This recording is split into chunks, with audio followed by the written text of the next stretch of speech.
सुधार तब शुरू होता है जब कोई व्यक्ति अपने समुदाय के मानकों, समुदाय की सत्ता और समुदाय के हित से ऊपर और उससे अलग अपने विचारों, अपनी धारणाओं और स्वयं की स्वतंत्रता और हित पर अधिक बल देता है।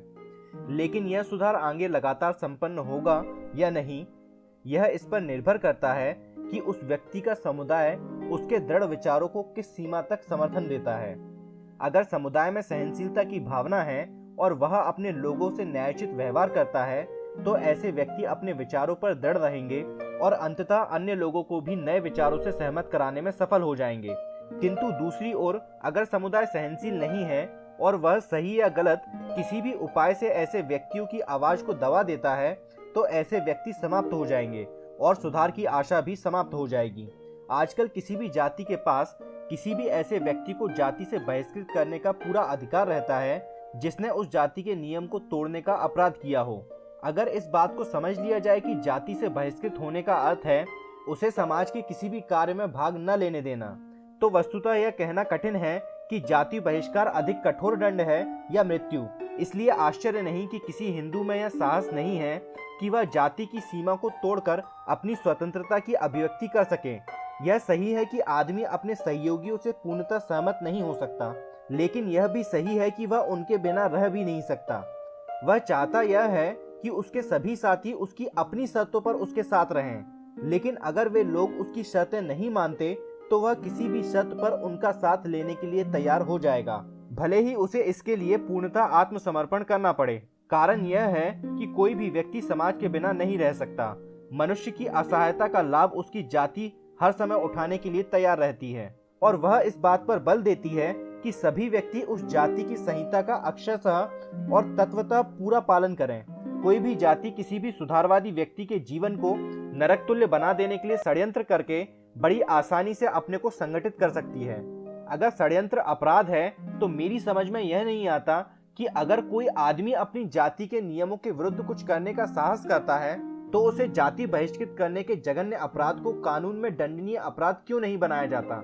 लेकिन आजकल जो स्थिति है उसके अनुसार कानून ने भी हर जाति को इस बात का पूरा अधिकार दे रखा है कि वह अपने सदस्य के लिए नियम बनाए, उन्हें उनके अनुसार चलाए और विरोधियों को जाति बहिष्कृत करके दंडित करे।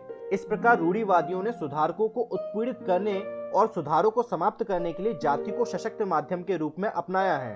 हिंदुओं की नीति और आचार पर जाति प्रथा का प्रभाव अत्यधिक शोचनीय है। जाति प्रथा ने जन चेतना को नष्ट कर दिया है। उसने सार्वजनिक धर्मार्थ की भावना को भी नष्ट कर दिया है। जाति प्रथा के कारण किसी भी विषय पर सार्वजनिक सहमति का होना असंभव हो गया है। हिंदुओं के लिए उनकी जाति ही जनता है। उनका उत्तरदायित्व अपनी जाति तक सीमित है। उनकी निष्ठा अपनी जाति तक ही सीमित है। गुणों का आधार भी जाति ही है और नैतिकता का आधार भी जाति ही है। सही व्यक्ति के प्रति अगर वह उनकी अपनी जाति का नहीं है, उनकी सहानुभूति नहीं होती, गुणों की कोई सराहना नहीं है, जरूरतमंद के लिए सहायता नहीं है, दुखियों की पुकार का कोई जवाब नहीं है, अगर सहायता दें तो वह केवल जाति मात्र तक सीमित है। सहानुभूति है लेकिन अन्य जाति के लोगों के लिए नहीं है। क्या हिंदू किसी भी महान और अच्छे व्यक्ति के नेतृत्व को स्वीकार कर सकते हैं और उसका अनुसरण कर सकते हैं? यदि कोई महात्मा हो तो उसकी बात अलग है, लेकिन सामान्य उत्तर यह है कि वह किसी नेता का अनुसरण तभी करेंगे जब वह उसकी जाति का हो। ब्राह्मण ब्राह्मण नेता को ही मानेगा, कायस्थ कायस्थ नेता का ही अनुसरण करेगा, आदि आदि। हिंदुओं में इस बात की क्षमता ही नहीं है कि वे अपनी जाति से भिन्न अन्य जाति के व्यक्ति के गुणों का सही मूल्यांकन कर सकें। गुणों की सहायता तभी होती है जब वह व्यक्ति अपनी जाति का हो। उसकी पूर्ण नैतिकता उतनी ही निम्न कोटि की है जितनी जंगली जातियों की होती है।